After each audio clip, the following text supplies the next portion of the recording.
Guangzhou model unimaginable path of progress. The sky is not clear for 3 days. The land is not level for 3 miles.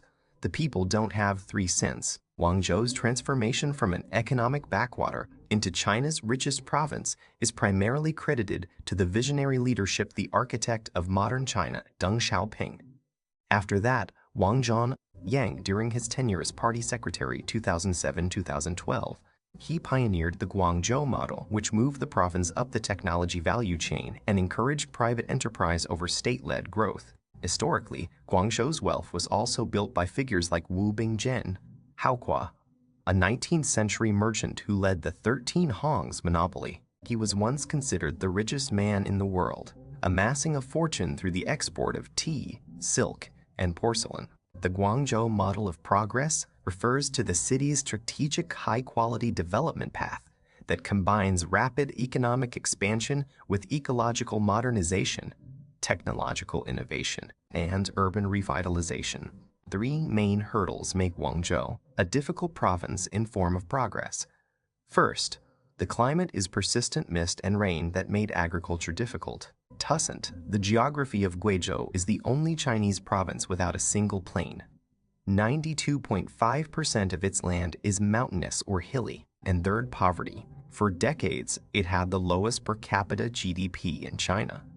In 2012, Guizhou had the highest number of impoverished people in China. Over 18 million people lived in poverty as recently as 1978, a figure that remained high until the massive poverty alleviation campaigns of the 2010s. Many villages were entirely inaccessible by road, preserving traditional lifestyles for its 17-plus ethnic minority groups, but leaving them economically marginalized. Until the 2010s, many villages were essentially cut off from the modern world. Before the digital shift, the economy relied almost entirely on agriculture and heavy industries like coal, electricity, tobacco, and baijiu, liquor.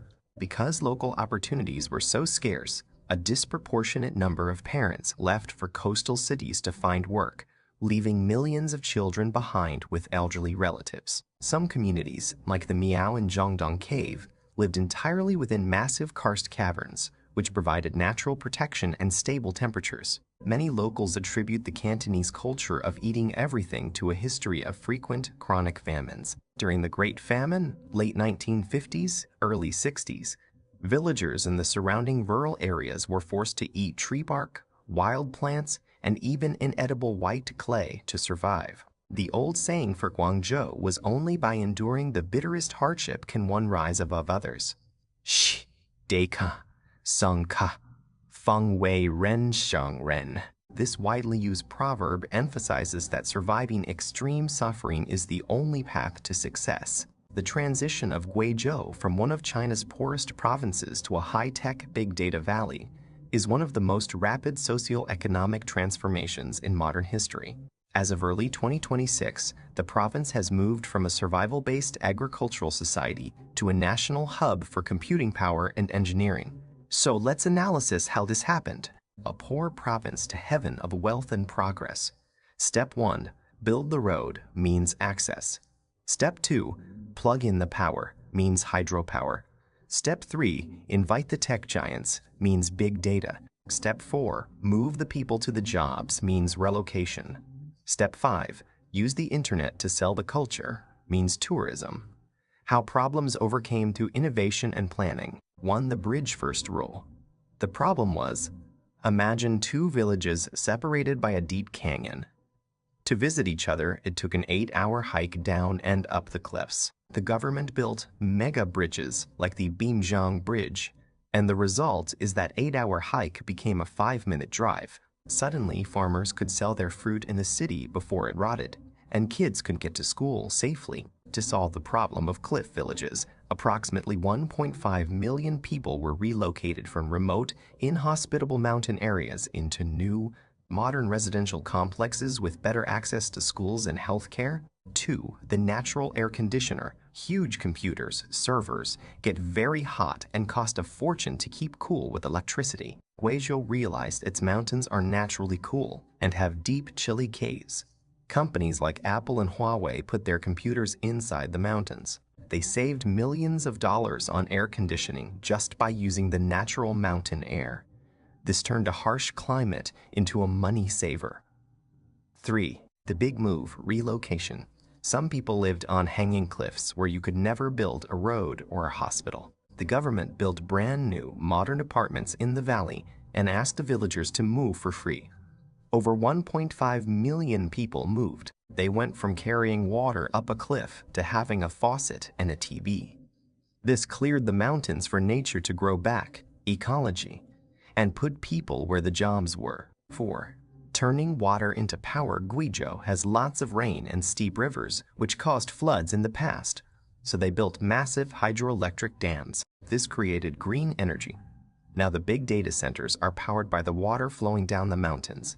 It's clean, cheap, and never runs out. Guangzhou moved beyond storage to create a full digital ecosystem. This included establishing the global big data exchange in Guoyang, China's first data trading platform, and launching talent cultivation programs through partnerships with major universities. 5. The soccer and social media boom. People in the city didn't know anything about the rural villages except that they were poor. Local villagers started their own amateur soccer league called Kun Chao Shao. Because of the new 5G internet and roads, they live-streamed the games. Millions of people watched, and now tourists flood the villages to watch soccer, buy local food, and stay in hotels. It turned tradition into a business. Between 2012 and 2017 alone, over $100 billion was poured into the region, 3 times the total investment made in the previous 30 years. What Guangzhou makes a rich province. Business first, the government stays out of the way, so private companies can grow fast. It's about making the economy bigger before worrying about how to split the money. Upgrade the birds. If a factory is old and low-paying, like making cheap shoes, they move it out to bring in new birds, high-tech companies making electric cars and AI. Open doors. Guangzhou acts as the front door to the world. It's built to make it easy for foreign companies to invest and trade. Power to the villages. Unlike other cities where the government takes all the land in Guangzhou, local villages often keep their land and get rich by renting it out to factories. The result? It created a city that is more like a Silicon Valley and less like a government office. The Guangzhou model turned a humble trading port into a global powerhouse. Here are the simple results, outcomes of this approach. Because the model favors private business, Guangzhou is now a top 10 global city for unicorns. Startups worth over $1 billion, hosting giants like Shein and GAC Aeon. It moved from making toys and clothes to leading the world in electric vehicles, EVs, and flying taxis. It is now part of the world's #1 ranked tech innovation cluster. Because local villages kept their land, many ordinary villagers became millionaires by renting out space to big companies. It hosts the Canton Fair, the world's biggest trade show, making the city the primary shopping mall for the entire planet. The priority was breaking physical isolation by building a modern highway system. This included constructing high-cost bridges and tunnels necessary to traverse the rugged karst topography. By 2012, expressway construction was prioritized, with the goal of connecting every county in the province. Now Guangzhou's GDP reached approximately 3.2 trillion yen, US $461 billion in 2025, and the city is focusing on the 15th Five-Year Plan 2026-2030 to enhance its role as a forerunner, leader, and locomotive in Chinese modernization. Guangzhou is forging a path where innovation and industrial development are mutually reinforcing. From Nansha Science City to the China-Singapore Guangzhou Knowledge City, a strategic innovation corridor now links 30% of the city's universities and research institutes, 51% of its high-tech enterprises, and 74% of its unicorn companies, forming a powerful engine for future growth. This year will see construction begin on 100 projects, each valued at more than 100 million yuan, $14.36 million.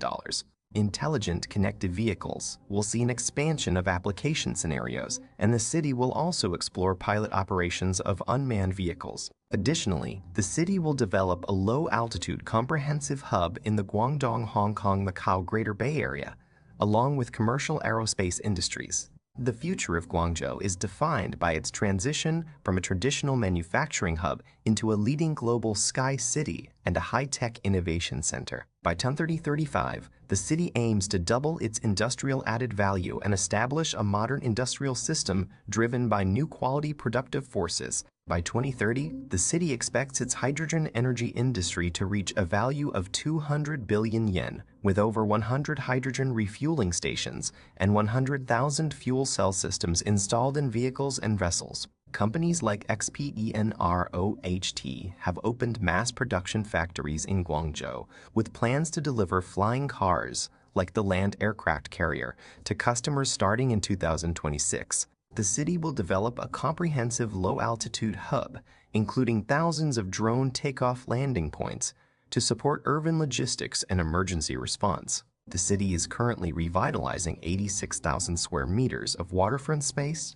and renovating 166 old residential communities to improve livability. 2026 will see an expansion of unmanned vehicle pilot operations and robotaxi services integrated into public routes.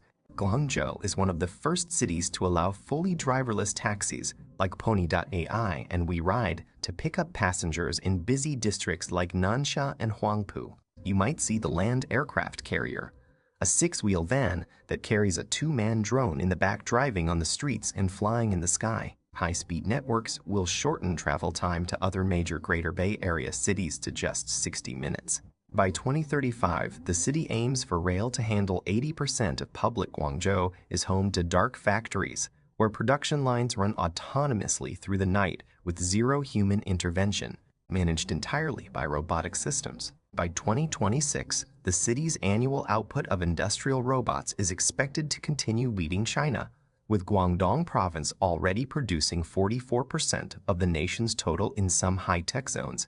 Small quadruped robots assist security by patrolling and even launching net restraints to stop intruders. At Sun Yat-sen University, robot doctors are used to diagnose eye conditions like cataracts with 90% accuracy. Guangzhou's success comes from balancing global trade with local innovation. The Guangzhou model shows that a city thrives when it stays human scale while embracing sci-fi technology.